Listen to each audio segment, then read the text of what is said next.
combination.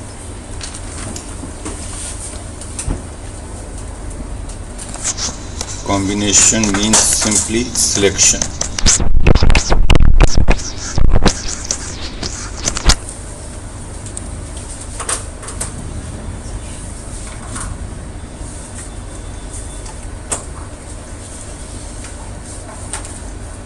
Permutation का मतलब होता है अरेंजमेंट। ऑब्जेक्ट्स को अगर अरेंज करना हो तो परम्यूटेशन लगेगा, सिर्फ ऑब्जेक्ट्स को सिलेक्ट करना हो तो कॉम्बिनेशन लगेगा। अब जैसे n ऑब्जेक्ट्स हैं, उनमें से r ऑब्जेक्ट्स अगर चूज करके उनकी अरेंजमेंट भी करनी है तो NPR, लेकिन n ऑब्जेक्ट्स हैं, उनमें से r ऑब्जेक्ट आपको सिर्फ चूज करना, उनकी अरेंजमेंट नहीं करनी है तो NCR। NCR जो डिनोट होता है, पहले लिखवा दूंगा, पहले समझ लीजिए। NCR बोल दूं या CNR बोल दूं या एन लोअर एंड पे R लिख दूं, ये तीनों सेम नोटेशन है। NCR CNR, इसको भी NCR ही पढ़ते हैं। तो अगर n ऑब्जेक्ट्स हैं आपके पास, ऑल डिफरेंट, सारे के सारे डिफरेंट हैं, उनमें से R ऑब्जेक्ट आपको चूज करना हो, सेलेक्ट करना हो, सिर्फ उनकी अरेंजमेंट नहीं करनी है, इनमें से R को सिर्फ चूज कर लेना है। तो जितने पॉसिबल सिलेक्शंस होंगे उसको हम डिनोट करेंगे NCR से। जैसे ये 4 गर्ल्स हैं, इनमें से किसी 2 गर्ल्स का सिलेक्शन करना है सिर्फ, तो आप कोई भी 2 सेलेक्ट कर सकते हैं। मान लो हमारे पास, या 3 ही पहले एग्जांपल के लिए कहता हूँ, ABC 3 ऑब्जेक्ट्स हैं, आपको 2 ऑब्जेक्ट सेलेक्ट करना है, तो आप सिलेक्शन किसकी कर सकते हैं? 2 का सिलेक्शन करना है, मतलब किसी एक को छोड़ देना है। तो या तो आपने C को छोड़ दिया, A एंड B सेलेक्ट कर लिया, या B को छोड़ दिया, A एंड C सेलेक्ट कर लिया, या A को छोड़ दिया, B एंड C सेलेक्ट कर लिया। 3 ऑप्शन हो सकते हैं। अरेंजमेंट नहीं कर रहे, अगर आप अरेंजमेंट कर रहे तो फिर अगर आप A एंड B को सिलेक्ट कर रहे हैं तो 2 अरेंजमेंट होंगी, AB and BA। A and C को सिलेक्ट कर रहे हैं तो 2 अरेंजमेंट होंगी, AC एंड CA। NPR में एक्चुअली ऑब्जेक्ट्स का अरेंजमेंट भी होता है, यानी उसमें दोनों काम होते हैं, पहले N में से R का सिलेक्शन होता है, देन उनका अरेंजमेंट होता है। जब हम NCR लिखते हैं तो सिर्फ ऑब्जेक्ट्स को सिलेक्ट करना, कितने वेज में हम सिलेक्ट कर सकते हैं वही NCR से डिनोट होगा। तो लिख लो, पॉइंट वाइज लिखो। पहले number of ways of selecting R objects, number of ways of selecting R objects from n different objects, from n different objects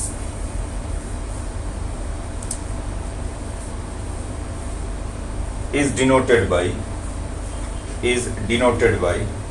तीनों ही नोटेशन लिख लो, NCR और CNR, या फिर ये पढ़ेंगे इसको भी NCR।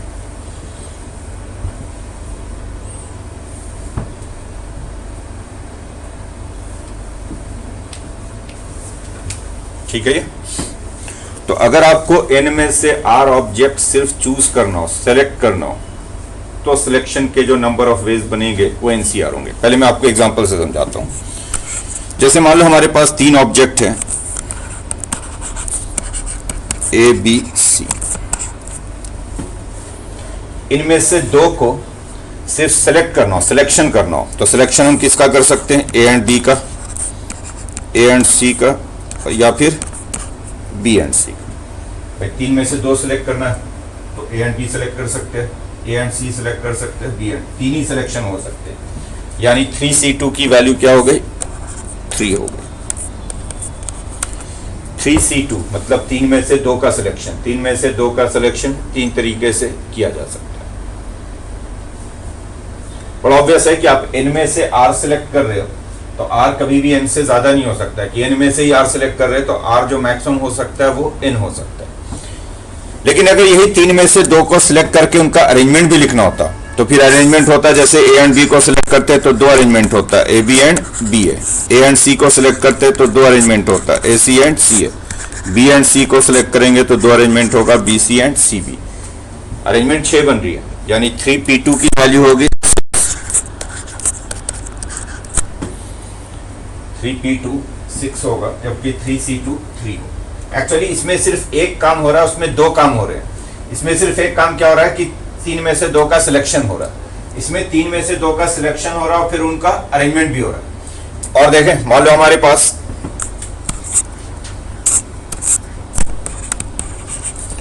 4 ऑब्जेक्ट्स हैं A B C and D.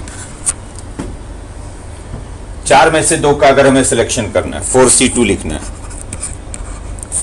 तो ये 6 बनेगा। कैसे 6 बनेगा? देखो 4 में से 2 का सिलेक्शन कर रहे हैं तो ए एंड बी सिलेक्ट कर सकते हैं। पहले ए के साथ कॉम्बिनेशन बना रहे हैं, ए एंड बी हो सकता है, ए एंड सी हो सकता है, ए एंड डी हो सकता है। ए के साथ 3 कॉम्बिनेशन होगा, बी के साथ बी एंड सी हो सकता है, बी एंड डी हो सकता है, सी के साथ C and D, A B A C A D, then B C B D and then C D. तो 6 हैं टोटल। बोलो इसके अलावा और कोई कॉम्बिनेशन आप बना नहीं सकते 2 का। लेकिन जब आप अरेंजमेंट लिखोगे 4P2 तो अरेंजमेंट बनेगा 12। 12 क्यों बनेगा? क्योंकि फिर ये हर एक 2 तरीके से अरेंज होंगे। इसका 2 अरेंजमेंट होगा ए बी बी, इसका 2 अरेंजमेंट होगा ए सी सी, इसका 2 अरेंजमेंट होगा बी सी सी बी।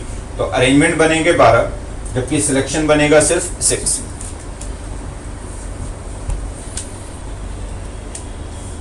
तो अगर आपको n में से r ऑब्जेक्ट सिर्फ चूज करना हो, सिलेक्ट करना हो तो NCR लिखो। अब देखते हैं फॉर्मूला क्या बनेगा NCR के लिए।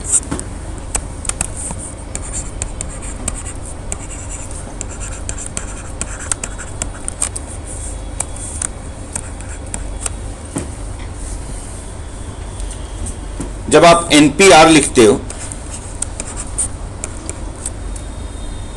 NPR का मतलब क्या है कि n में से r ऑब्जेक्ट्स चूज करना है एंड देन उनको अरेंज करना है। NPR में एक्चुअली 2 काम होते हैं। कौन से 2 काम होते हैं? n में से r का सिलेक्शन एंड देन उनका अरेंजमेंट भी।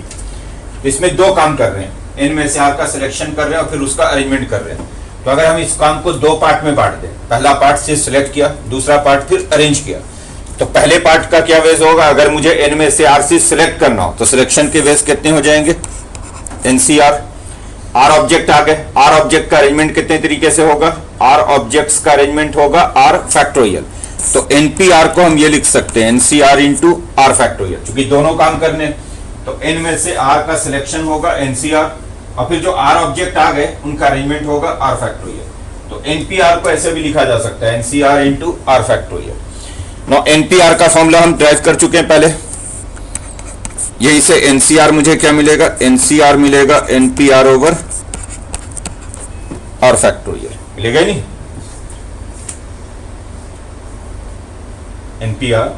NCR मिलेगा NPR ओवर R फैक्टोरियल। और NPR का फॉर्मूला आप निकाल चुके हैं पहले। NPR का क्या फॉर्मूला होता है? n factorial over n minus whole divided by R factorial. तो क्या बन गया NCR का फॉर्मूला? NCR का फॉर्मूला बन गया n factorial R factorial n minus R factorial. ये फॉर्मूला हो गया NCR का। n factorial R factorial n minus R factorial. ऐसे ये फॉर्मूला याद रखें कि NCR की वैल्यू लिखनी होगी तो n factorial R factorial n minus R factorial.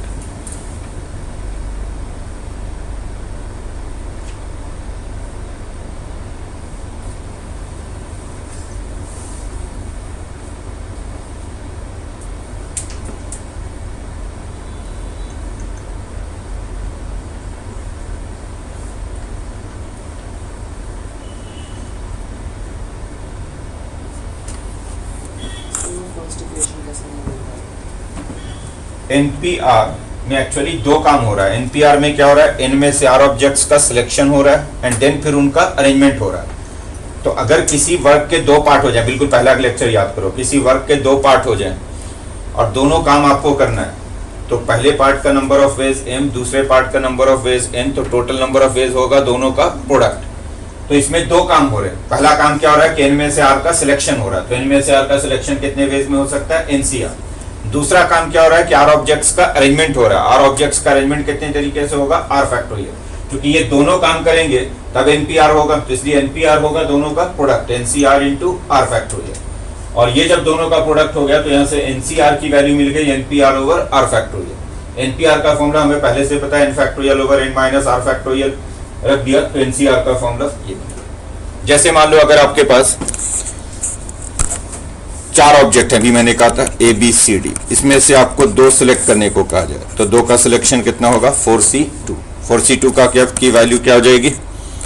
Formula याद कर लो। NCR का फॉर्मूला है n factorial R factorial n, ऊपर वाला लिखना है n फैक्टोरियल, नीचे दोनों लिखने हैं R और फिर n माइनस R। तो 4C2 की वैल्यू क्या हो जाएगी? 4 factorial, 2 factorial and then 4 minus 2 का फैक्टोरियल, अगेन 2 फैक्टोरियल। 4 फैक्टोरियल हो गया 24, 2 फैक्टोरियल 2, फिर 2 फैक्टोरियल 2। तो वैल्यू कितनी आ रही है इसकी? 6। ठीक, चलिए लिखिए क्वेश्चन लिखिए। इसका और भी फॉर्मूला अभी ड्राइव करूंगा, पहले थोड़ा सी प्रैक्टिस करवा दूं।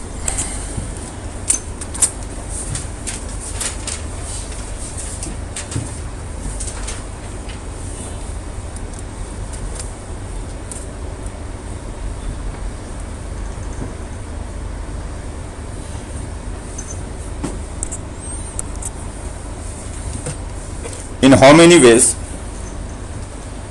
In how many ways?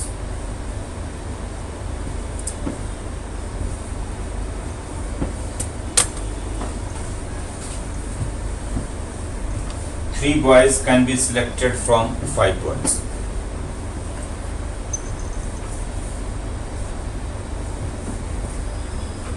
पांच हैं, उनमें से 3 का सिलेक्शन करना है।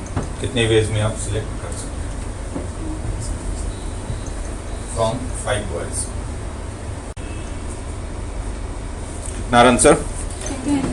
सीधा 5 में से 3 सिलेक्ट करना। बस दिमाग में बिठा लें कि कभी भी अगर आपको n ऑब्जेक्ट्स में से r ऑब्जेक्ट चूज करना तो चूज करने के वेज होंगे NCR। 5 में से 3 चूज करने तो 5C3। 5C3 का फॉर्मूला क्या है? 5 factorial, 3 factorial, 2 factorial, n factorial, r factorial, n minus r factorial. ऊपर हो गया 5 फैक्टोरियल 1 से 5, नीचे 3 फैक्टोरियल 1 से 3। तो 1 से 3 तक तो गया, बचा क्या ऊपर? 4 एंड 5, और नीचे 2 फैक्टोरियल 2। कितना हो गया? 10। यानी अगर आपके पास अगर 5 बॉयज हैं, उनमें से किसी 3 को सिलेक्ट करना हो तो आप 10 वेज में सिलेक्ट कर सकते हो। कभी भी 3 का सिलेक्शन अगर आप करना चाह रहे हैं तो 10 तरीके हैं सिलेक्ट करने के। Next,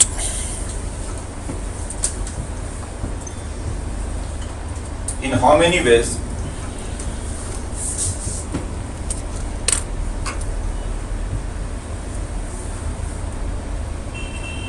a team of 4 boys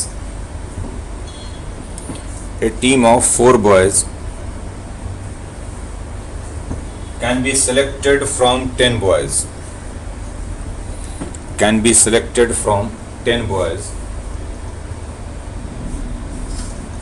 if number 1 में लिखो there is no restriction,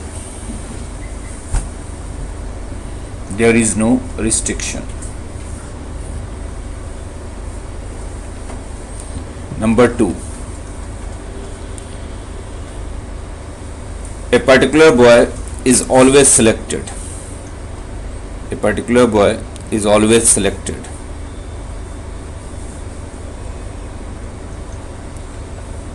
Number 3, a particular boy is never selected.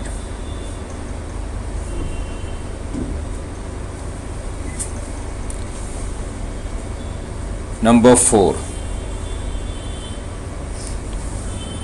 a particular boy is always selected and another particular boy is never selected.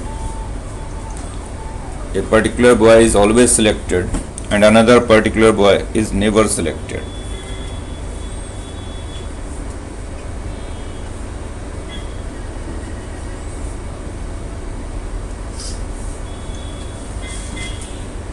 Next,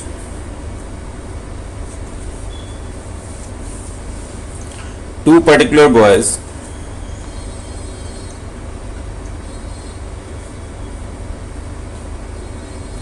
wish to be together in the team.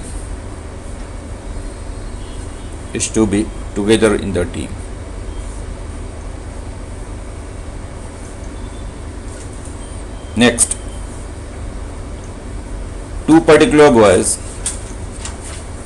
don't want to be together in the team.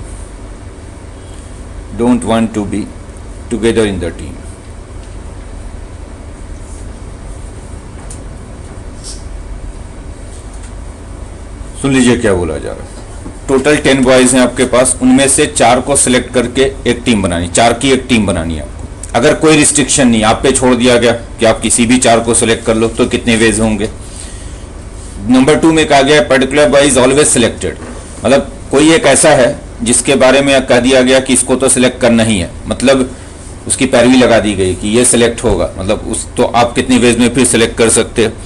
तीसरा, ए particular boy is never selected, यानी एक को mark out कर दिया है कि इसको मत लेना, तो एक ऐसा है जिसको लेना ही नहीं है, तो फिर कितने वेज हैं। फिर कहा गया पर्टिकुलर को लेना है और एक को नहीं लेना है, यानी 2 ऐसे हैं जिनमें 2 को मार्क करके कहा गया कि इसको तो जरूर सेलेक्ट करना और इसको मत करना, तो कितनी वेज हैं। फिर कहा गया कि 2 ऐसे हैं जो टीम में साथ जाना चाहते हैं, मतलब वो बोल रहे हैं कि भाई सेलेक्ट करना तो हम दोनों को करो, नहीं तो नहीं जाएंगे, मतलब अगर दोनों को करोगे तभी जाएंगे, नहीं तो टीम में नहीं जाएंगे। और 2 ऐसे हैं कि साथ नहीं जाना चाहते, मतलब वो वाली बात है कि अगर वो गया तो मैं नहीं जाऊंगा, देख लो उसको सिलेक्ट करोगे तो मैं नहीं जा रहा, तो फिर कितने वेज है, करिएगा ऐसे। हो गया सभी का, समझोगे, ध्यान से समझो। सबसे पहले तो कहा गया कि 10 बॉयज हैं, 4 का सिलेक्शन करना, अगर कोई रिस्ट्रिक्शन नहीं है तब तो सिंपली हो गया 10C4, 10 में से 4 को सिलेक्ट करना विदाउट एनी रिस्ट्रिक्शन, तो ये होगा 10C4। 10C4 का मतलब हो गया 10 factorial, 4 factorial, 6 factorial, n factorial, नीचे r फैक्टोरियल और n माइनस r फैक्ट। 6 तक तो गया, बचा क्या 7, 8, 9, 10। 4 फैक्टोरियल की वैल्यू 24, 8, 3, 3, 3, तो ये 210 वेज हैं टोटल, यानी 10 में से 4 का सिलेक्शन आप 210 वेज में कर सकते हैं। ठीक, नेक्स्ट क्या था, ए particular boy is always selected. 10 boys हैं, आपको 4 का सिलेक्शन करना था, लेकिन कहा गया कि एक पर्टिकुलर ऐसा है जो सिलेक्टेड है ऑलरेडी। ऑलवेज सिलेक्टेड का मतलब वो ऑलरेडी सिलेक्टेड है, तो आपका काम तो रिड्यूस हो गया ना, आपका काम तो 3 का ही सिलेक्शन करना रह गया, क्योंकि एक तो ऑलरेडी सिलेक्टेड है, तो एक ऑलरेडी सिलेक्टेड है, बाकी बचे 9, यानी 9 में से आपको 3 को ही सिलेक्ट करना पड़ेगा, एक ऑलरेडी सिलेक्ट कर दिया गया, तो इसलिए दूसरे का आंसर हो गया 9C3। आप सब्जेक्टिव में लिखोगे तो जो मैं बोल रहा हूँ उसको एक्सप्लेन करोगे। Since a particular boy is always selected, therefore we have to select 3 out of remaining 9 boys, जो बाकी के 9 बच गए हैं उसमें से 3 को सिलेक्ट करना है।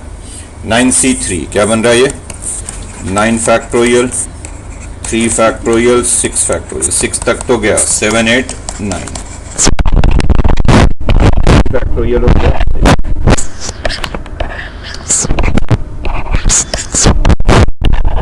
84।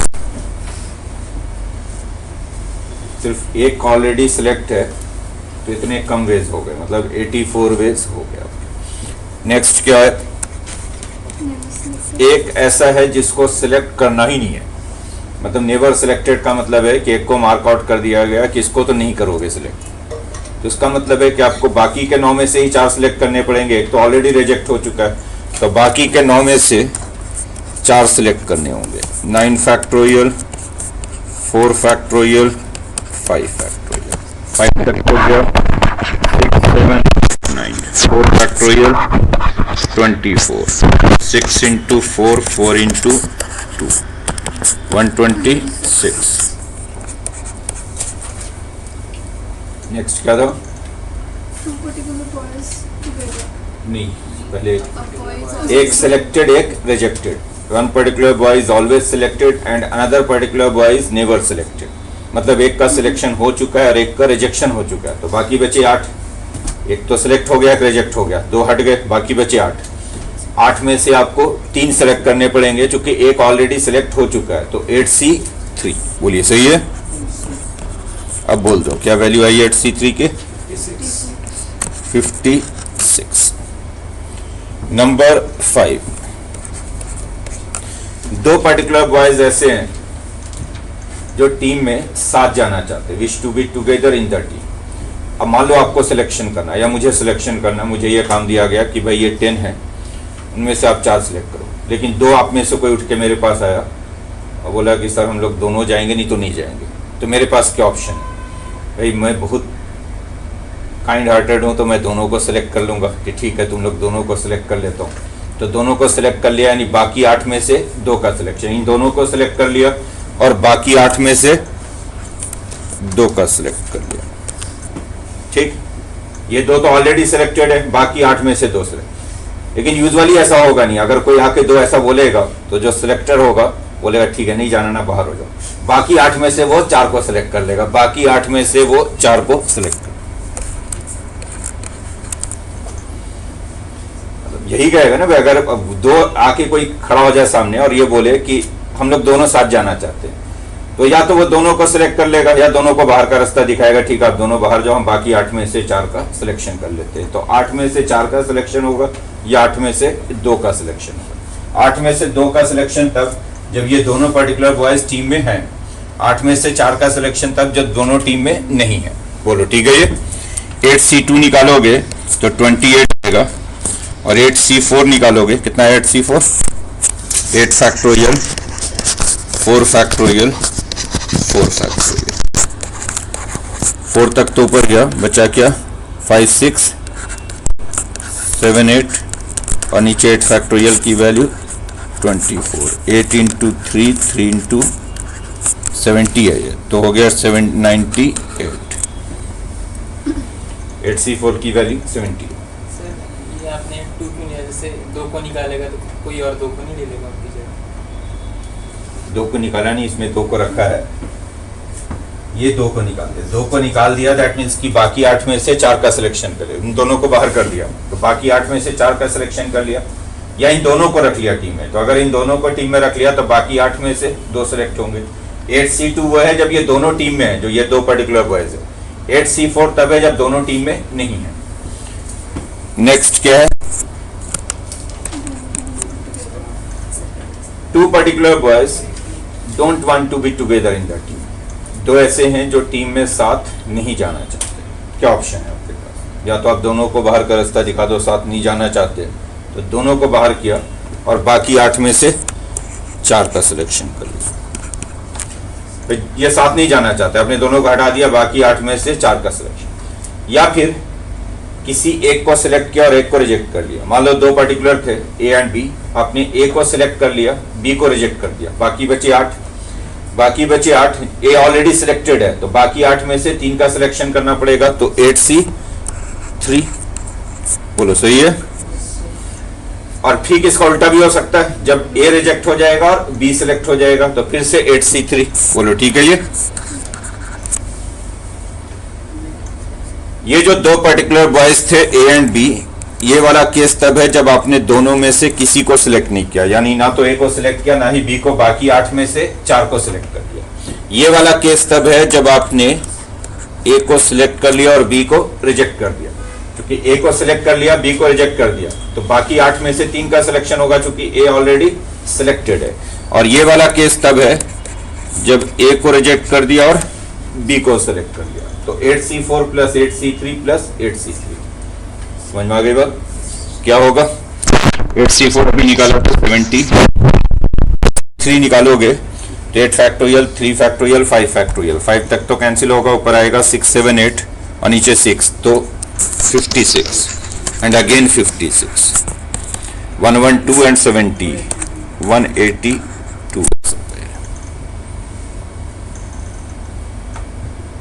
ठीक। या इसका एक दूसरा तरीका भी हो सकता है, इनडायरेक्ट वे। ये तो डायरेक्ट काउंटिंग हो गई कि तीनों पॉसिबिलिटी देख लिया कि दोनों को बाहर कर दिया, या ए को सिलेक्ट कर लिया, बी को बाहर कर दिया, या ए को रिजेक्ट करके बी को सिलेक्ट। दूसरा तरीका क्या हो सकता है कि ये दोनों टीम में साथ नहीं जाना चाहते, तो पहले हमने टोटल नंबर ऑफ टीम्स लिख दी विदाउट एनी रिस्ट्रिक्शन। अगर कोई रिस्ट्रिक्शन नहीं है तो टोटल कितनी टीम बनी थी? पहला वाला 10C4, अगर कोई रिस्ट्रिक्शन नहीं है। और इसमें से वो वाला केस माइनस कर देते हैं जब ये दोनों टीम में होंगे, क्योंकि ये दोनों टीम में नहीं होना चाहते। तो ऐसे कितने वेज हैं जब ये दोनों टीम में होंगे? अगर ये दोनों टीम में होते अगर, तो अगर ये दोनों टीम में है तो बाकी 8 में से कोई और 2 होता, तो 8C2, तो 10C4 माइनस 8C2 हो गई। आप कैलकुलेट करके देखो वही बनेगा, क्योंकि 10C4 की वैल्यू आपने निकाल ली है, कितनी है 210। 8C2 की वैल्यू निकालो तो 28 आई थी 8C2 की वैल्यू। तो देख लो ये वही बनेगा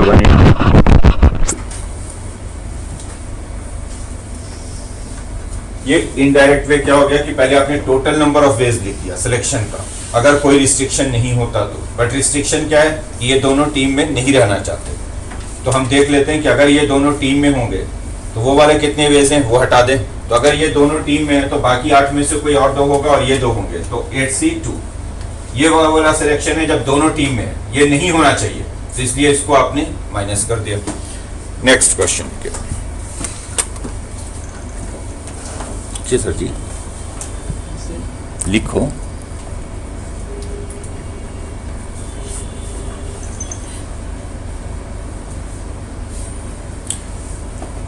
There are 8 teams playing in a tournament. 8 teams playing in a tournament.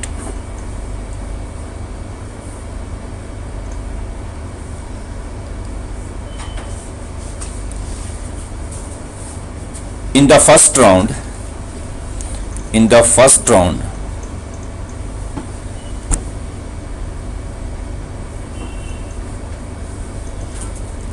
each team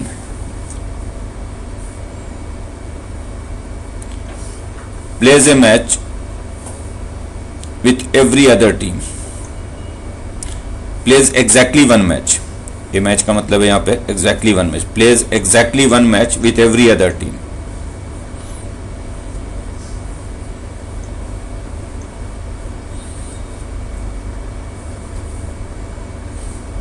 उसके बाद लिखो top 4 teams qualify for the second round. Top 4 teams qualify for the second round.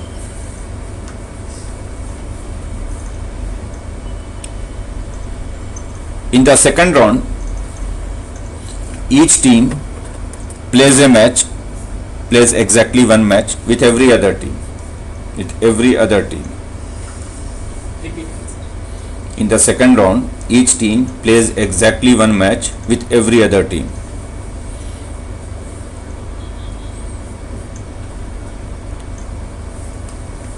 Then top 2 teams qualify for the final.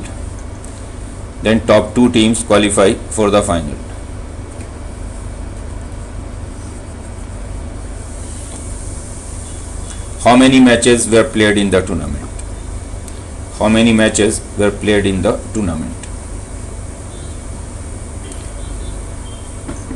8 team खेल रही है. Suppose कोई cricket tournament है, 8 team है, ठीक है. तो पहले राउंड में हर एक टीम एक दूसरे के साथ खेलती है एक बार, यानी हर टीम एक दूसरे से टकराएगी सिर्फ एक बार. और फिर जो टॉप की 4 टीम होंगी वो सेकंड राउंड में चली जाएगी. फिर सेकंड राउंड में भी यही होगा, हर टीम एक दूसरे के साथ एक बार खेलेगी. जो टॉप 2 टीम्स होंगी वो फाइनल खेल जाएगी. तो कितने मैचेस टोटल खेले जाएंगे इस टूर्नामेंट में, ये बताना आपको. हो गया. पहले राउंड में कितने मैच होंगे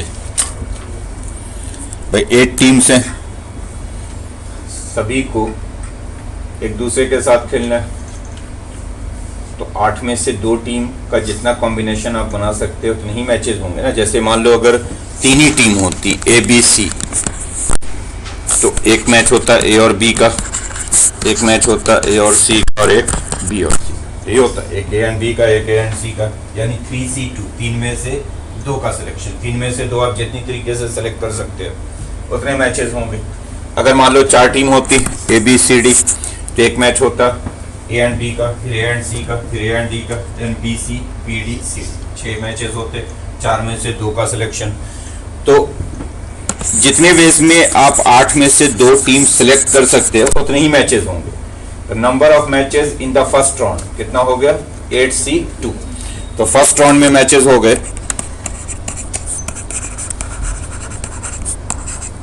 8C2. 8 में से 2 टीम का सिलेक्शन, जितने तरीके से आप कर सकते हो उतने ही मैचेस बनेंगे. और 8C2 बनेगा 28. पहले राउंड में 28 मैचेस खेले जाएंगे. Number of matches in the second round. Second round में तो 4 ही टीम रह गई हैं, तो मैचेस बनेंगे 4C2. सिर्फ 6 मैच बनेंगे.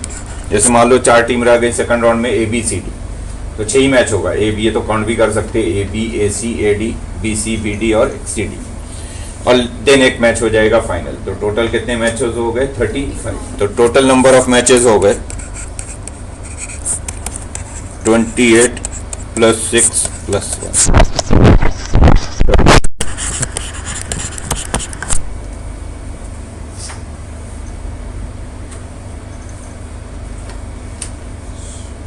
समझ में आई बात? Next question.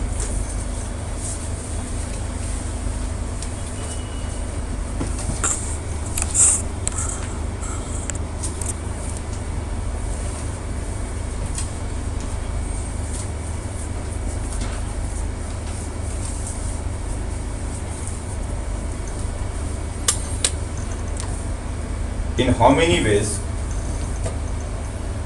how many ways a committee of 5 persons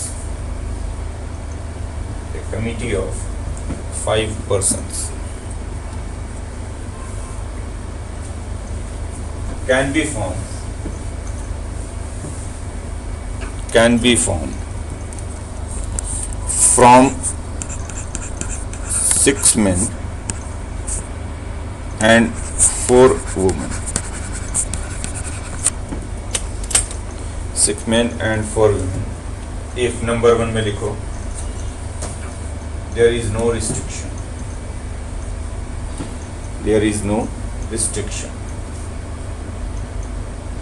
Number 2,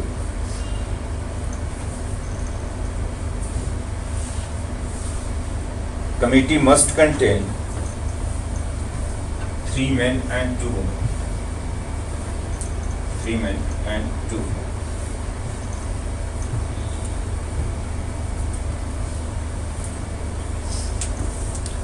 Number 3, men should be in majority in the committee.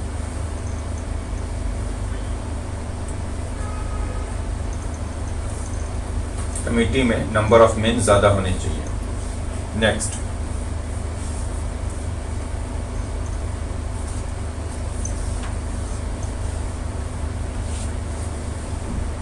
at least 1 woman should be in the committee.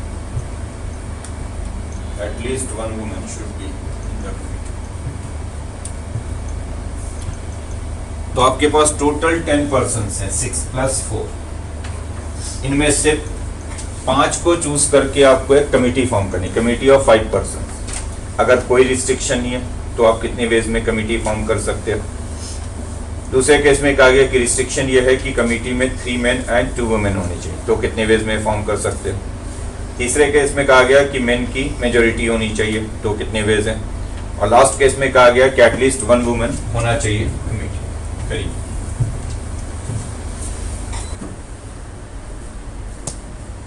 हो गया? समझोगे ध्यान से इधर। 10 में से 5 का सिलेक्शन करना, अगर कोई रिस्ट्रिक्शन नहीं है तब तो हो गया 10C5। टोटल 10 पर्सन्स हैं, 5 की कमेटी बनानी है विदाउट एनी रिस्ट्रिक्शन, तो सिंपली लिख दो 10C5। 10 में से 5 का सिलेक्शन, ये 10 फैक्टोरियल 5 फैक्टोरियल 5 फैक्टोरियल, कितना बना ये?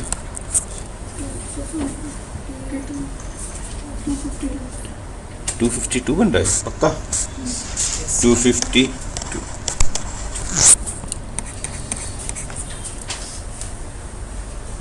तो टोटल नंबर ऑफ कमिटीज तो है 252 अगर कोई रिस्ट्रिक्शन ना हो तो। सेकंड केस में कहा गया कि कमिटी के अंदर 3 मेन होने चाहिए, 2 वीमेन होनी चाहिए। इसका मतलब है कि आपके काम का 2 पार्ट कर दिया गया। 2 पार्ट क्या कर दिया गया कि 6 में से 3 मेन का सिलेक्शन करना है, 4 में से 2 वुमेन का सिलेक्शन, और दोनों काम करने हैं। चूंकि 5 का सिलेक्शन करना है तो दोनों का प्रोडक्ट, तो 3 मेन सेलेक्ट करना, 2 वुमेन सेलेक्ट करना, तो क्या हो गया 6C3 × 4C, 6C3 × 4C। Plus मत कर दोगे क्योंकि ऑब्वियसली आपको 5 का सिलेक्शन करना है, दैट मीन्स कि आपको दोनों काम करने हैं। 6 में से 3 मेन सेलेक्ट करना और 4 में से 2 वुमेन सेलेक्ट करना, तभी तो 5 की कमेटी फॉर्म होगी। तो 6 में से 3 मेन एंड 4 में से 2 वुमेन। कितना हो गया ये? 20 इंटू 6, 63, 20, 4C 120। तो अगर कमेटी में 3 मेन एंड 2 वुमेन है तो 120 वेज होंगे। समझ में आई बात? नेक्स्ट क्या था? मेन की मेजॉरिटी होनी चाहिए, मतलब नंबर मेन का ज्यादा हो, कम नहीं होना चाहिए। तो क्या क्या पॉसिबिलिटी है कि एक तो हो सकता है कि कमेटी में हम 5 मेन ले लें, तो एक पॉसिबिलिटी तो ये है कि 65 हो गए। 6 में से 5 मेन ले लिए, वुमेन हमने सेलेक्ट किया ही नहीं, तो 65 एक पॉसिबिलिटी है। दूसरी पॉसिबिलिटी क्या है कि 4 मेन लिए, 1 वुमेन लिया, यानी 64 इंटू 4C1। 6 में से 4 मेन, 4 में से 1 वुमेन, तो ये दूसरी कमेटी हो गई। तीसरी पॉसिबिलिटी क्या है?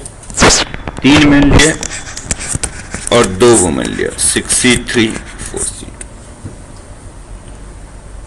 अगर पांचों मेन लेते हैं 65 तो नंबर ऑफ कमिटीज हैं 6। इस 65 की वैल्यू 6 है।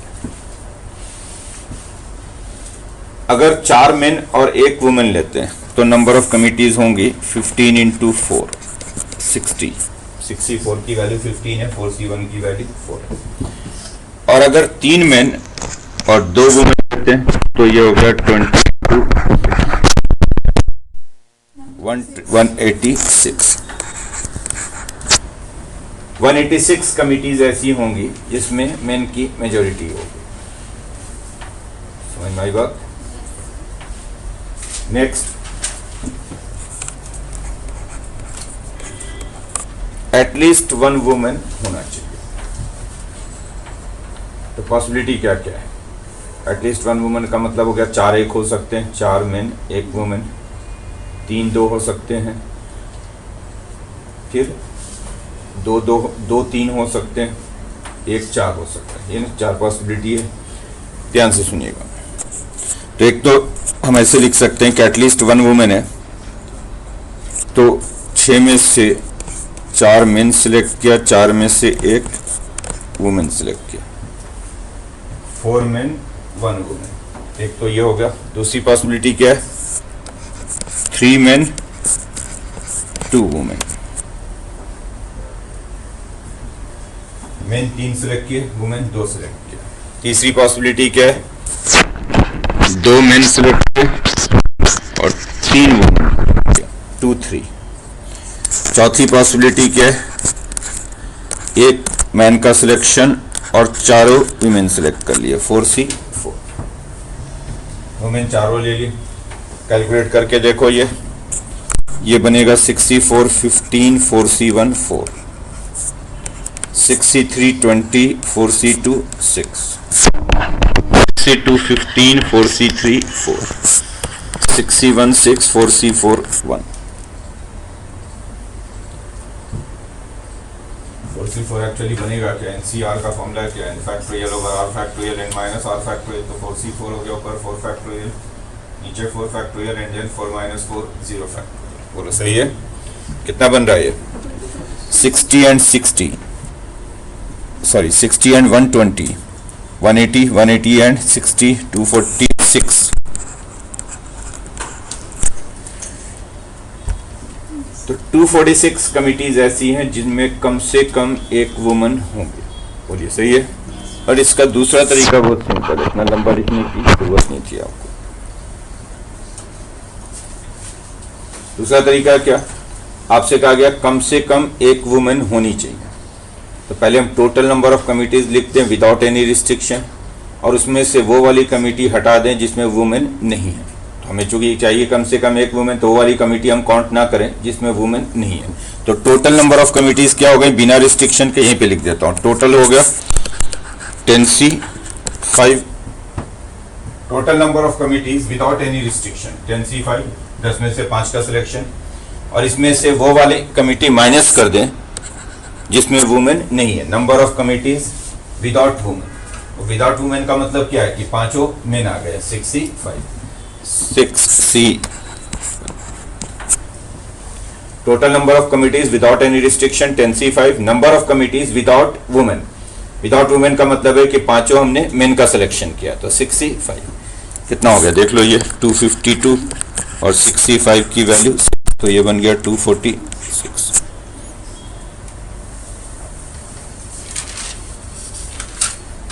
Next question,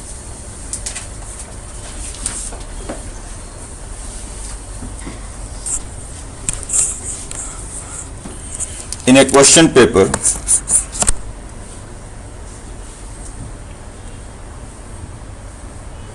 there are two parts.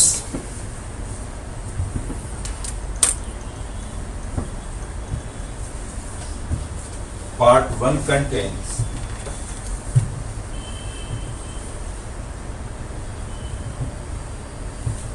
six questions and part 2 contains 4 questions. 6-4 तो पिछला भी कॉम्बिनेशन था, थोड़ा बदल देता हूँ. पार्ट 1 contains 6, वो तो रहने दो, चलो 6 है. पार्ट 2 contains 5 questions कर दो, 6-5 का combination. In how many ways? In how many ways?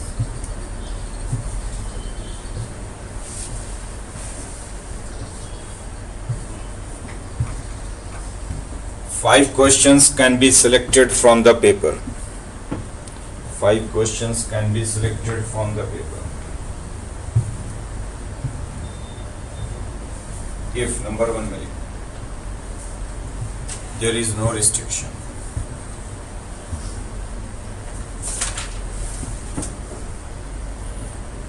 Number 2,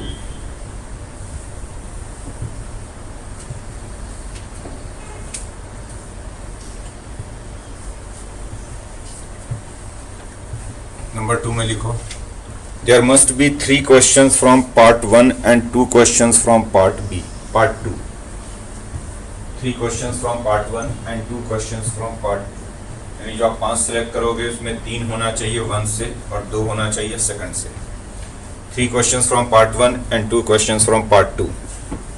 Next,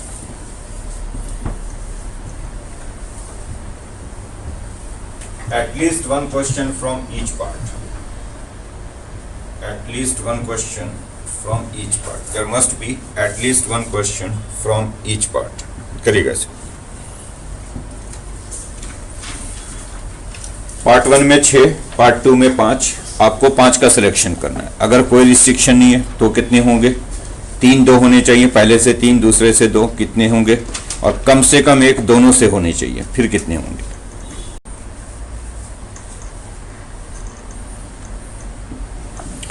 देखो 2 पार्ट थे, पार्ट 1 में 6 एंड पार्ट 2 में 5. सिलेक्शन जो आपको करना था 5 क्वेश्चन का करना था, तो 11 में से 5 का सिलेक्शन अगर कोई रिस्ट्रिक्शन ना हो तो कितनी वैल्यू है इसकी? 462. 11 फैक्टोरियल ओवर 5 फैक्टोरियल 6 फैक्टोरियल, यही बन रहा है. 3 2 का सिलेक्शन करना है, पहले से 3 दूसरे से 2, तो 6C3 5C, ये एक्चुअली 20 इंटू 10 बन रहा है, यानी 200 वेज है.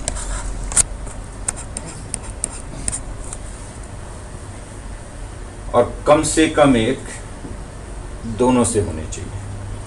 तो इसमें इनडायरेक्ट वाली काउंटिंग बेहतर है. आप टोटल लिख दो बिना रिस्ट्रिक्शन के, वो कितने हो गए? 462. और उसमें से वो वाला केसेस छोड़ देते हैं जब सारे के सारे क्वेश्चन एक ही ग्रुप के हो जाएंगे, यानी दूसरा होगा ही नहीं, दूसरा 0 हो जाएगा. तो टोटल कितना हो गया? 11C5 without any restriction. इसमें से वो वाला केस माइनस कर दिया जब सारे के सारे पहले पार्ट से आ गए. 6C5 5 के 5 सारे पहले पार्ट से आ गए, ये हटा दिया क्योंकि दोनों से लेना कम से. या फिर 5 के 5 दोनों कहाँ से आ गए? दूसरे पार्ट से, तो वो भी हटा दिया. अगर सारे फर्स्ट से आ गए, ये नहीं चाहिए हमें. सारे सेकंड से आ गए, ये नहीं चाहिए. तो कितना हो जाएगा ये 462, 65 की वैल्यू 6, 45 की वैल्यू 1, तो बनेगा ये 455। Next question,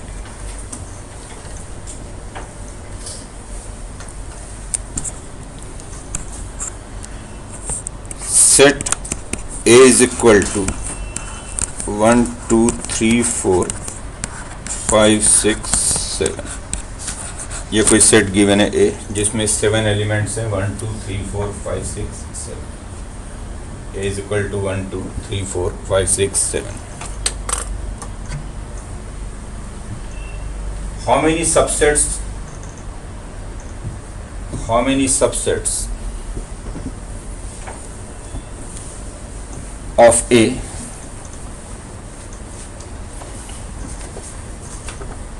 having 3 elements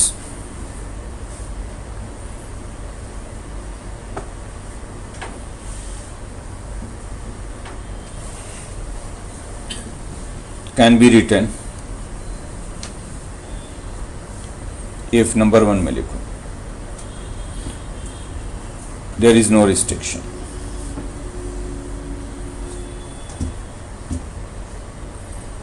Number 2, the subset must contain 1, subset के अंदर ये 1 आना चाहिए। Number 2, the subset contains 1 but not 2, 1 हो but 2 ना हो। Number 3,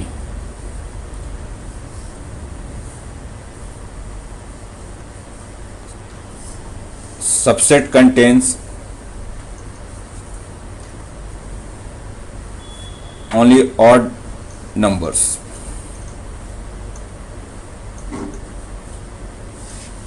Next, subset must contain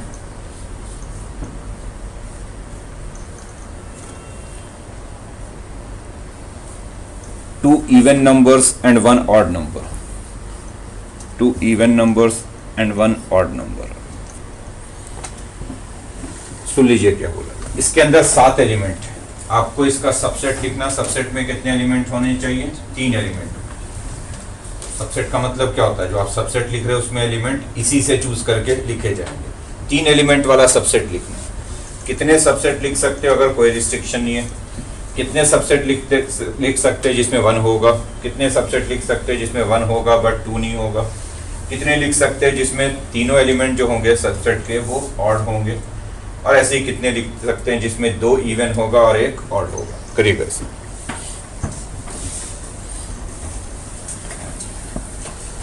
हो गया पहले का आंसर। सबसेट के अंदर 3 एलिमेंट्स हैं, तो सीधी सी बात है कि इसमें से 7 में से 3 को सिलेक्ट करके आपको सबसेट बनाना है। तो 7 में से 3 का सिलेक्शन हो जाएगा 7C3, 7 फैक्टोरियल, 3 फैक्टोरियल, 4 फैक्टोरियल, 4 तक तो गया, 5 6 7 और नीचे 3 फैक्टोरियल।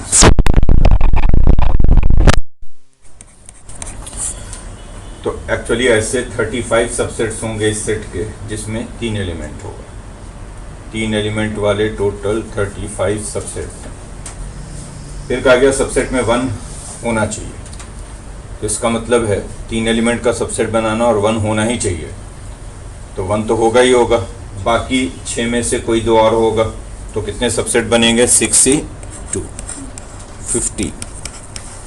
तो 15 सबसेट ऐसे होंगे जिसमें 1 होगा, क्योंकि 1 तो ऑलरेडी है, बाकी 6 में से कोई 2 और होगा। ऐसे कितने सबसेट होंगे जिसमें 1 होगा बट 2 नहीं होगा?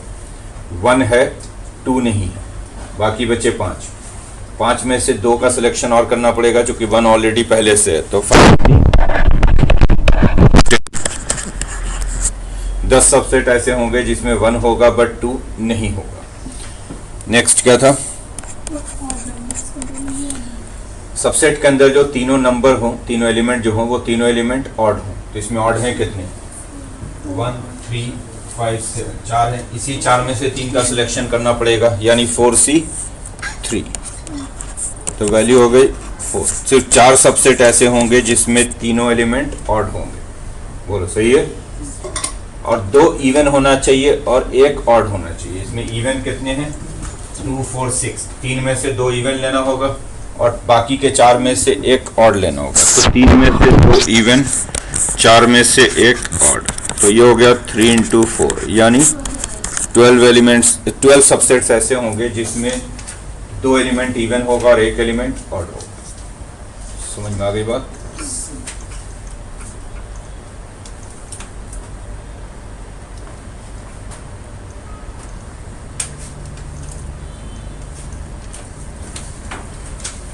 Next, there are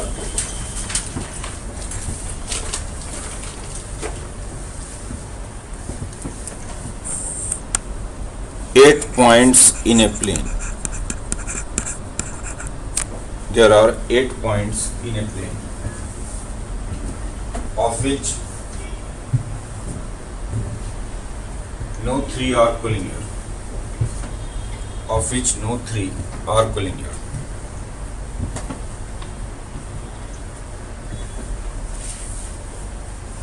Number 1 मेरी को, how many lines can be drawn by joining these points? How many lines can be drawn by joining these points?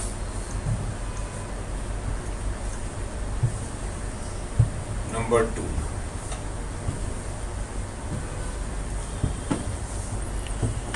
how many triangles can be formed?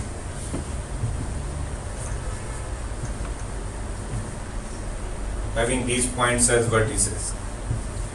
Having these points as vertices.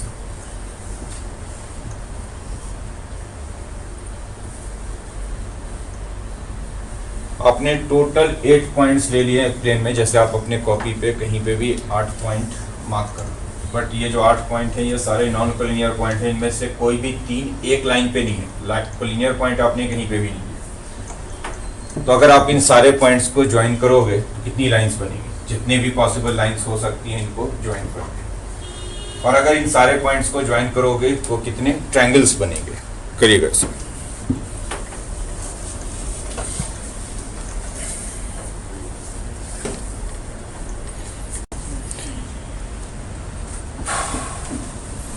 Number of lines, सीधी सी बात है कि 8 में से कोई भी 2 point choose करोगे तो एक लाइन फॉर्म हो जाएगा। किसी भी 2 पॉइंट को ज्वाइन करके एक लाइन बनाया जा सकता है। तो जितने तरीके से आप 8 में से 2 पॉइंट चूज कर सकते हो उतनी ही लाइंस बन जाएगी। जैसे आपने ए एंड बी को चूज़ किया तो उनको ज्वाइन करके एक लाइन बन गया बी, ए एंड सी को चूज़ किया तो उनको ज्वाइन करके एक लाइन बन गया सी। तो जितने तरीके से 2 का सिलेक्शन होगा उतनी ही लाइंस होने वाली है। तो नंबर ऑफ लाइंस क्या हो जाएंगी? 8C2। कितना बन गया ये?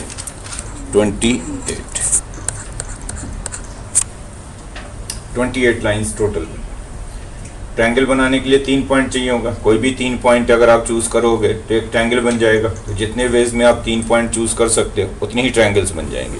तो ट्रायंगल्स कितने बन गए?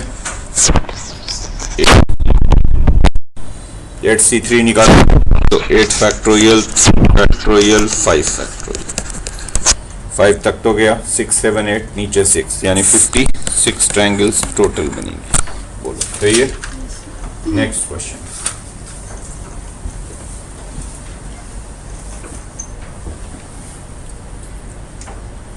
There are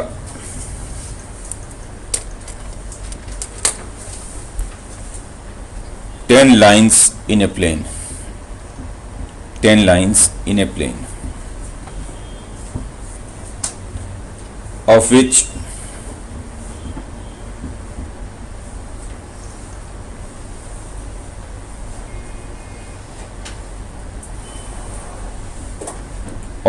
no 2 are parallel, and no 3 are concurrent,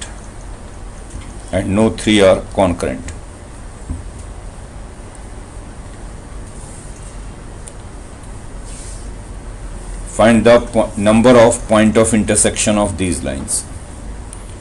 Find the number of point of intersection of these lines.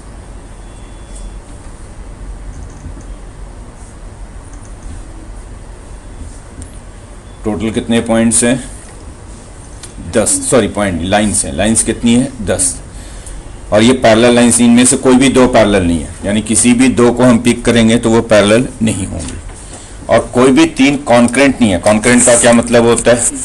तीन या ज़्यादा लाइन्स को आप कॉन्करेंट बोलते हो अगर वो सेम पॉइंट से पास करते हैं। जैसे ये कॉन्करेंट है पी पे, तीनों पी से पास कर रहे हैं। तो हमारी जो लाइन्स हैं ये सारी नॉन करेंट लाइन्स हैं, यानी कि इनमें से कोई भी तीन एक पॉइंट से पास नहीं करती हैं, कॉन्करेंट नहीं होती। तो इनका कितना पॉइंट ऑफ इंटरसेक्शन बनेगा, यानी ये जो लाइन्स हैं इनके कितने पॉइंट ऑफ इंटरसेक्शन होंगे ये बताना।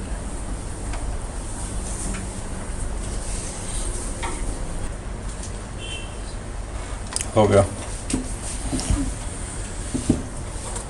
किसी भी दो लाइन को सिलेक्ट करोगे, क्योंकि लाइंस पैरेलल नहीं है, तो किसी भी दो को सिलेक्ट करोगे तो एक पॉइंट ऑफ इंटरसेक्शन मिल जाएगा, क्योंकि वो एक कहीं ना कहीं कट कर रही होंगी, पैरेलल है नहीं तो कहीं ना कहीं तो मिलेंगे।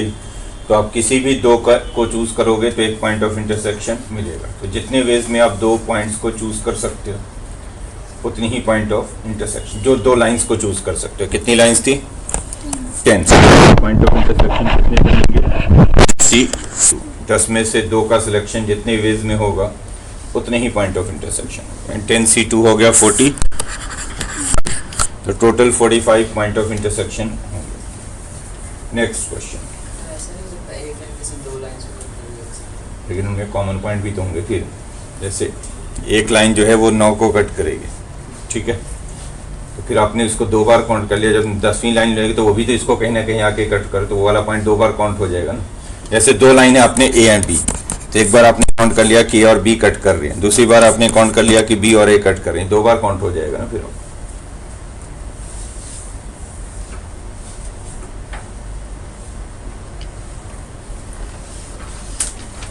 Next,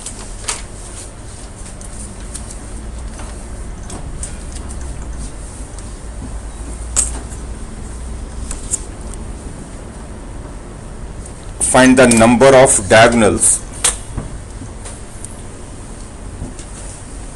Find the number of diagonals of n-sided polygon.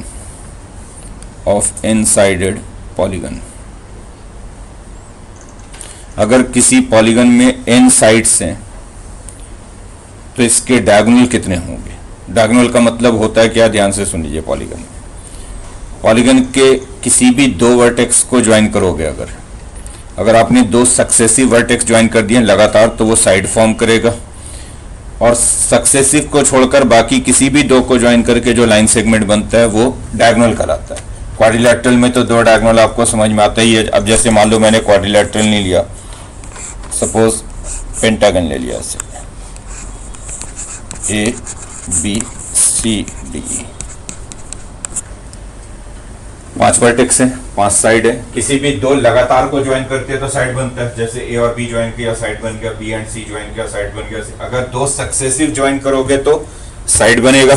Successive अगर नहीं ज्वाइन कर रहे, जैसे आपने ए एंड सी ज्वाइन किया तो ये एक डायगोनल है, ए एंड डी ज्वाइन किया ये एक डायगोनल है, ऐसे बी एंड ई डायगोनल है, बी डी डायगोनल है, ऐसे ही सी ई डायगोनल है। तो इसके टोटल 5 डायगोनल है और कोई और डायगोनल नहीं दिख रहा।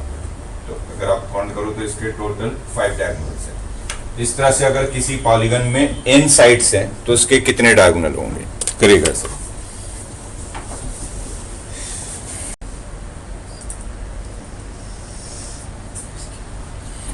तो अभी मैंने कहा कि अगर किसी भी दो वर्टेक्स को ज्वाइन करोगे तो या तो एक साइड बनेगा या एक डायगोनल बनेगा। आपसे पूछा गया नंबर ऑफ डायगोनल्स।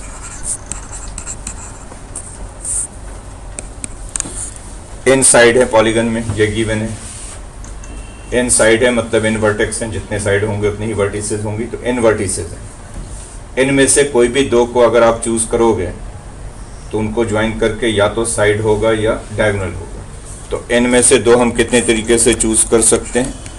NC2 है। n में से किसी भी दो वर्टेक्स को चूज कर लिया। ये जो NC2 वेज हैं ये टोटल है साइड प्लस डायगोनल मिलाकर, क्योंकि n में से दो को चूज करोगे तो वो साइड भी बन सकता है और डायगोनल भी। कोई भी दो अगर आपने चूज किया तो अगर सक्सेसिव आ गए दोनों तो वो साइड है, सक्सेसिव नहीं आए तो डायगोनल है। तो ये जो NC2 है ये साइड और डायगोनल दोनों मिलाकर है। साइड तो आपको पता ही है कि n है, तो इसमें से साइड को माइनस कर दो तो बाकी जो बच जाएंगे वो डायगोनल हो जाएंगे। तो नंबर ऑफ डायगोनल्स ये होगा NC2 माइनस n। NC2 की वैल्यू अगर आप निकाल के देखोगे तो क्या बनेगा, n factorial 2 factorial n minus 2 factorial, ये होगा ना, n factorial 2 factorial n minus 2। ऊपर n फैक्टोरियल है, नीचे n माइनस 2 फैक्टोरियल है, यानी ऊपर n तक है, नीचे 2 फैक्टर कम है, n माइनस 2 तक है। तो कैंसिल होकर ऊपर 2 बच जाएगा, कौन सा बच जाएगा ऊपर, n एंड n माइनस 1। तो ये बच गया ऊपर n and n minus 1। 2 factorial की वैल्यू हो गई 2 माइनस n। तो फर्दर सिंप्लीफाई करके देखोगे तो ये आ जाएगा n माइनस 3/2। तो चाहे तो फॉर्मूले की तरह याद भी रख ले कि किसी पॉलीगन के नंबर ऑफ डायगोनल्स होते हैं n into n minus 3/2। n यहाँ पे क्या है, नंबर ऑफ वर्टिसेस, जितने वर्टेक्स हैं। जैसे ट्रायंगल का कोई डायगोनल नहीं है, n को 3 डाल रखेंगे तो वैल्यू आएगी 0। इन ट्रायंगल का नंबर ऑफ डायगोनल 0 है। n को 4 रख के देखो तो वैल्यू आएगी 2, यानी क्वाड्रिलेटरल में 2 डायगोनल है। n को 5 रख के देखो तो इसकी वैल्यू आएगी 5। देख रहे हैं पेंटागन में 5 डायगोनल्स है। n को 6 रखोगे तो इसकी वैल्यू आएगी 9। 6 इंटू 3/2। हेक्सागन में 9 डायगोनल्स होंगे। ऐसे ही किसी का मान लो आपसे पूछ दिया जाता कि ऑक्टागन में कितने डायगोनल्स हैं, तो अगर आप सीधा फॉर्मूला याद रख लो तो इनकी जगह पे 8 डाल दो। ऑक्टागन में कितने डायगोनल्स हो जाएंगे, 8 इंटू 5/2, यानी 20 डायगोनल्स होंगे ऑक्टागन। नेक्स्ट क्वेश्चन लिखिए।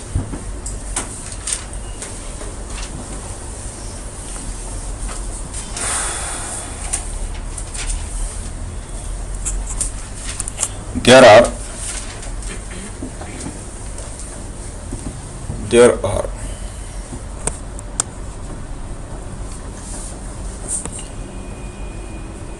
11 points in a plane. 11 points in a plane, of which 5 are collinear.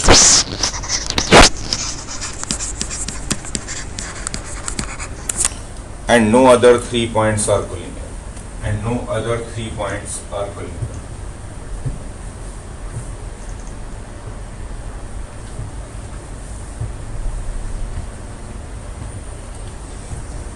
पहला क्वेश्चन लिखिए।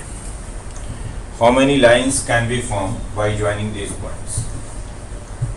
How many lines can be formed? How many lines can be drawn by joining these points?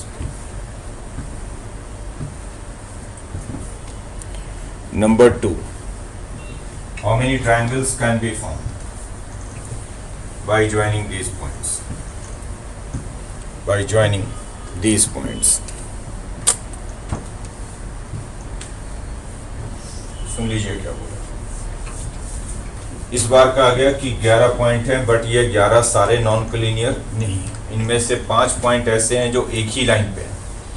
इन 5 को छोड़कर बाकी सारे non collinear point. इन 5 को छोड़कर बाकी कोई भी 3 एक लाइन पे नहीं।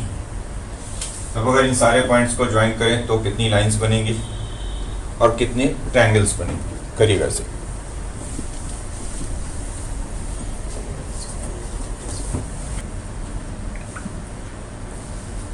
हो गया। देखो 11 पॉइंट्स हैं, 5 तो एक लाइन पे है और उसके अलावा 6 बच गए जो नॉन कोलिनियर पॉइंट्स। तो 5 पॉइंट तो आपके एक ही लाइन पे हैं। मान लो इस लाइन पे B, C, D and E। इसके अलावा 6 पॉइंट और हैं जो कोलिनियर नहीं है, नॉन कोलिनियर है।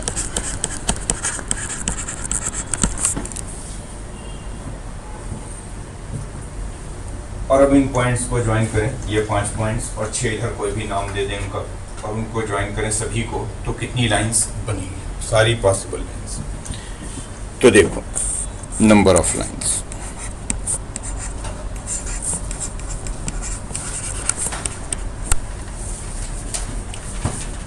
एक पॉसिबिलिटी तो ये है कि पहले सिर्फ नॉन कोलिनियर वाले पॉइंट्स को ज्वाइन करके देख लें कितनी लाइंस बनेंगी। तो 6 में से किसी भी 2 नॉन कोलिनियर पॉइंट को चूज करेंगे तो एक लाइन बन जाएगा।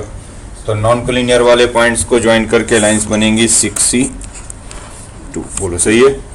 6 में से कोई भी 2 नॉन कोलिनियर पॉइंट चूज कर लो तो एक लाइन बनेगा। कोई भी 2 चूज कर लिया, जैसे P and Q 2 point choose कर लिया नॉन कोलिनियर में से, तो एक लाइन मिलेगा मुझे PQ। दूसरी पॉसिबिलिटी क्या हो सकती है कि एक नॉन कोलिनियर का पॉइंट एक कोलिनियर के पॉइंट से ज्वाइन कर दिया गया, जैसे इसका P कोई पॉइंट है उसको P से ज्वाइन कर दिया, तो एक लाइन बन जाएगा PP या PC या PT। तो एक नॉन कोलिनियर पॉइंट और एक कोलिनियर पॉइंट को चूज करेंगे तब भी एक लाइन मिलेगा ज्वाइन करके। तो एक पॉइंट नॉन कोलिनियर में से चूज कर लिया 6C1 और एक कोलिनियर में से चूज कर लिया 5C1। इसका कोई एक पॉइंट और इसका कोई एक पॉइंट ज्वाइन करोगे तो एक लाइन मिल जाएगा आपको, मिलेगा ही नहीं? तो बोलो तो भाई। और तीसरी पॉसिबिलिटी क्या है कि दोनों कोलिनियर वाले चूज करें। 3 पॉसिबिलिटी हो सकती है ना भाई, कि जो लाइन के 2 पॉइंट्स हम चूज कर रहे हैं वो दोनों नॉन कोलिनियर है, एक इसका है और एक इसका है। तीसरी पॉसिबिलिटी दोनों इसके। तो अगर दोनों पॉइंट इसके हैं तब तो एक ही लाइन बनने वाली है। कोई भी 2 चूज करेंगे तो यही लाइन, चूंकि ये सारे कोलिनियर है। तो अगर इसके कोई भी 2 पॉइंट हम चूज करेंगे तो सिर्फ एक लाइन बनेगा। A एंड B चूज कर लें या A एंड C चूज कर लें, या फिर तो +1 सिर्फ एक लाइन होगा अगर कोलिनियर पॉइंट को चूज करेंगे तो। बोलो सही है।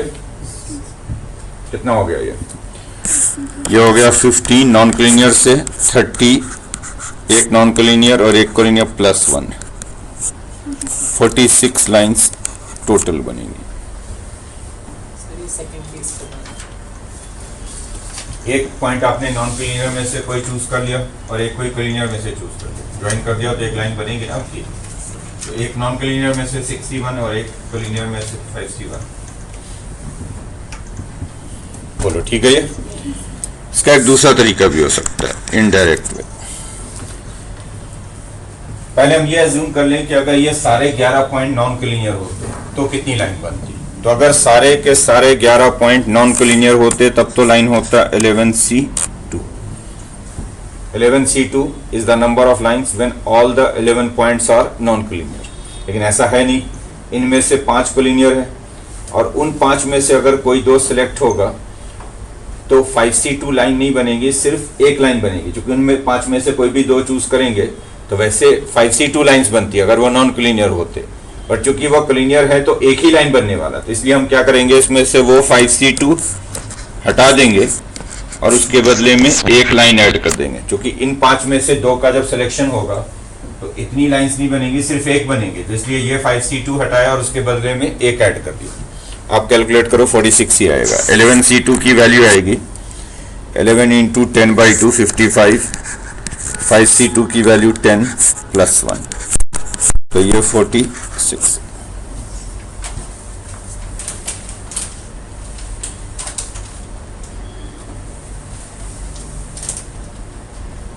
मेरी बात 11C2 total number of ways अगर सारे 11 नॉन कोलिनियर होते। 5C2 5 में से 2 का सिलेक्शन कोलिनियर वाले में से, और कोलिनियर में से 5 में से 2 का सिलेक्शन करेंगे तो एक्चुअली इतनी लाइंस नहीं बनने वाली, सिर्फ एक लाइन बनने वाली है। तो इसलिए ये हटेगा, इसके बदले में एक लाइन ऐड होगा। नंबर 2, अगर ट्रायंगल देखें कितने बनेंगे।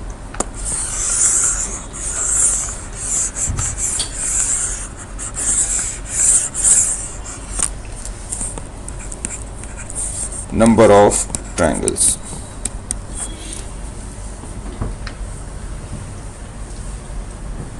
फिर वही बात, ट्रायंगल बनाने के लिए आपको 3 पॉइंट चाहिए। तो अगर तीनों पॉइंट नॉन कोलिनियर से चूज कर लिए तो कितने ट्रायंगल बनेंगे, 6C3। ये तब हो गया जब हमने तीनों पॉइंट नॉन कोलिनियर के चूज किए। दूसरी पॉसिबिलिटी क्या है, इसके 2 और उसका 1 चूज किया। 2 पॉइंट यहाँ से लिया और एक वहां से ज्वाइन कर दिया। जैसे इधर कोई भी 2 पॉइंट ले लिया P एंड Q, और उधर कोई एक पॉइंट ले लिया C, तो एक ट्रायंगल बन गया PQC। तो 2 नॉन कोलिनियर का और एक कोलिनियर का, यानी 6C2 × और तीसरी पॉसिबिलिटी, एक नॉन कोलिनियर का और 2 कोलिनियर का। उधर से कोई 2 पॉइंट ले लिया, से A एंड B ले लिया, इधर का कोई पॉइंट P ले लिया, तो ABP, ऐसे भी तो ट्रायंगल बनेगा। तो 2 पॉइंट कोलिनियर का और एक नॉन कोलिनियर का, यानी 6C1 इंटू 5C2। बोलो सही है? तीनों नॉन कोलिनियर, दो नॉन कोलिनियर में से एक इसमें से, एक इधर से और दो उसमें से। इसके अलावा तीनों यहाँ से लेंगे तब तो ट्रायंगल बनेगा नहीं। तीनों पॉइंट अगर कोलिनियर से लोगे तो ट्रायंगल नहीं फॉर्म होगा। तो बस इतने ही केस हो गए। 6C3 की वैल्यू 20, 6C2 की वैल्यू 15, 5C1 की 5, तो 75 हो गया ये। 6C1 6, 5C2 10, तो हो गया ये 60। थर्ड केस इसमें एक लाइन नहीं बनेगी, लाइन बना रहे हैं, ट्रायंगल बना रहे हैं। तो ट्रायंगल से देखिए कैसे बनेगी। ADP कोई दूसरा ट्रायंगल होगा, ADP कोई दूसरा ट्रायंगल होगा, ACP कोई दूसरा ट्रायंगल, सेम कैसे बनेंगे? अलग अलग पॉइंट है नहीं ये सारे। ठीक है, ये तो हो गया ये कितना 155।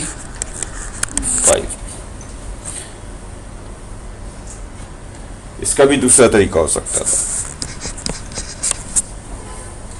अगर ये सारे 11 पॉइंट नॉन कोलिनियर होते हैं, सबके सब नॉन कोलिनियर होते तो ट्रायंगल फॉर्म होता है 11C3।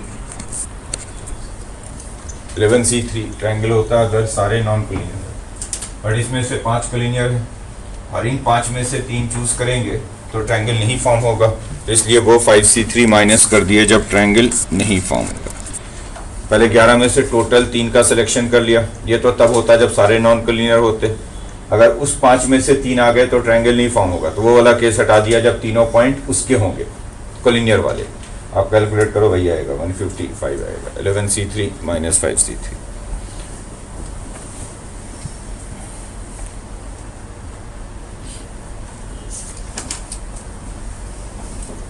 नेक्स्ट क्वेश्चन लिखिए। There are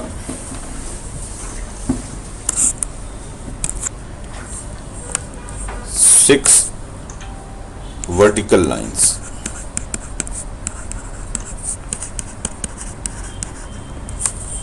and 5 horizontal lines.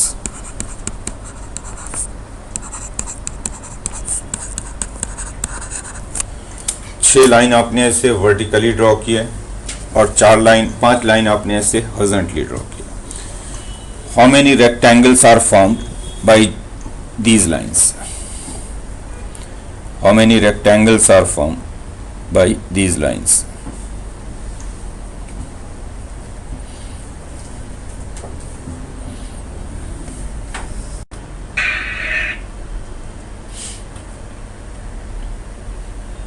Okay.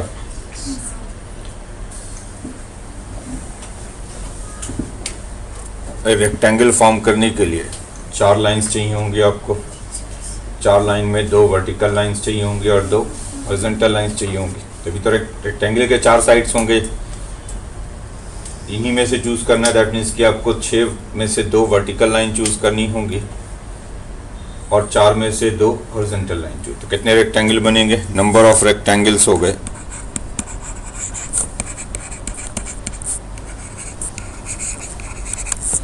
2 vertical line select कर लिया 6C2 and 2 horizontal line select कर। तो 15 इंटू 10 टोटल 150 रेक्टेंगल्स बनेंगे। तो अगर आप ड्रॉ करके देखो ऐसे 6 वर्टिकल लाइंस और 5 ऐसे हॉरिजॉन्टल लाइन।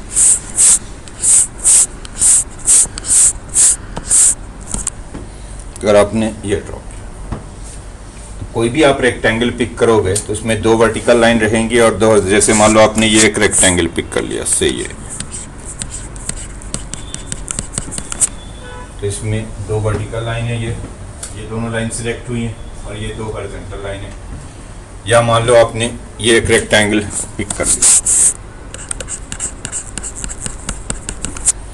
तो इसमें 2 वर्टिकल लाइन है ये दोनों और 2 हॉरिजॉन्टल लाइन ये। तो कोई भी आप एक रेक्टेंगल अगर चूज करते हो तो 2 लाइंस उसमें वर्टिकल रहेंगी, 2 हॉरिजॉन्टल रहेंगी। मान लो आपने ये पिक कर लिया,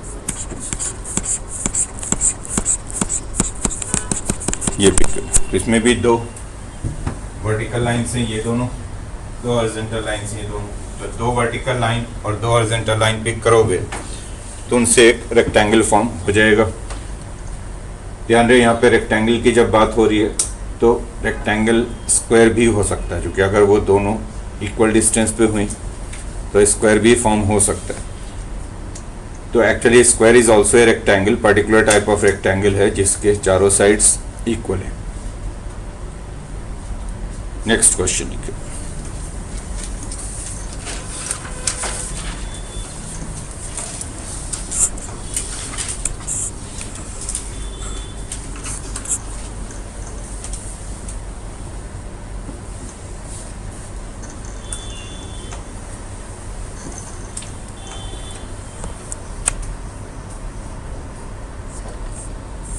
Three points lie on a line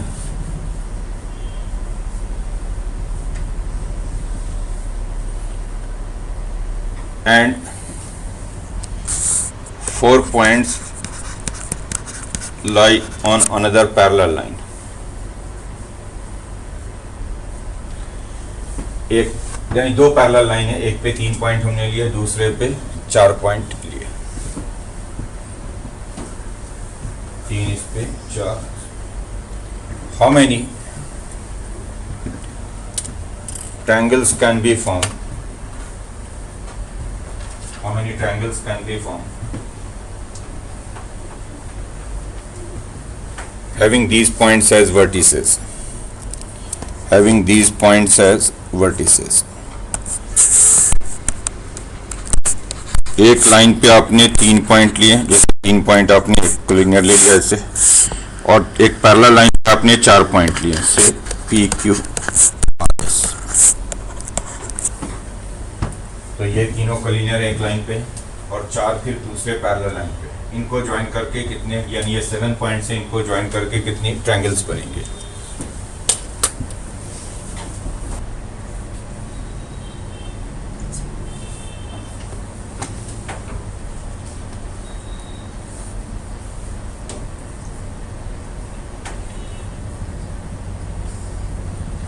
हो गया?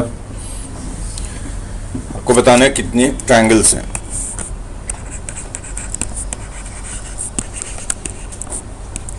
तो देखो, दो तरीके। ट्रायंगल बनाने के लिए 3 पॉइंट आपको चूज करना पड़ेगा। पॉसिबिलिटी क्या है? तीनों पॉइंट एक ही लाइन के नहीं होने चाहिए। अगर तीनों पॉइंट एक ही लाइन का होगा तब तो ट्रायंगल बनेगा नहीं। तो पॉसिबिलिटी क्या है? 2 वहां से, 1 यहां से, यानी 3C1, सॉरी 1 वहां से ले लिया, 2 यहां से ले लिया, 4C2, 1 पॉइंट इसका और 2 पॉइंट इसके, ट्रायंगल बन जाएगा। जैसे आपने ए ले लिया, क्यू ले लिया, आर ले लिया, तो एक ट्रायंगल बन जाएगा क्यू आर। या फिर 2 उसका और 1 इसका, मतलब 3C2 4C1। तो ये हो गया 3 × 6 और ये हो गया 3 × 4, इतना हो गया 12 and 18, 30 ट्रायंगल्स बनेंगे टोटल। समझ में आई बात? इसका भी दूसरा तरीका भी हो सकता था कि टोटल 7 पॉइंट्स हैं, अगर सारे नॉन कोलिनियर होते तो ट्रायंगल बनता 7C3, अगर सारे नॉन कोलिनियर होते। बट ये 3 एक लाइन पे, वो 4 एक लाइन पे। अगर तीनों पॉइंट इसके आगे तो ट्रायंगल नहीं फॉर्म होगा, तो वो माइनस कर दिया माइनस, या तीनों पॉइंट उसके आगे तभी ट्रायंगल नहीं फॉर्म होगा, यानी -4C3। ये वही बनेगा, आप देख लो 30 बनेगा, 7C3 -3C3 -4C3। 7C3 total selection, इसमें से वो वाला सिलेक्शन माइनस कर दिया जब तीनों इसके हैं, वो वाला सिलेक्शन माइनस कर दिया जब तीनों इसके हैं। ठीक है बात? चलिए बाकी नेक्स्ट क्लास में।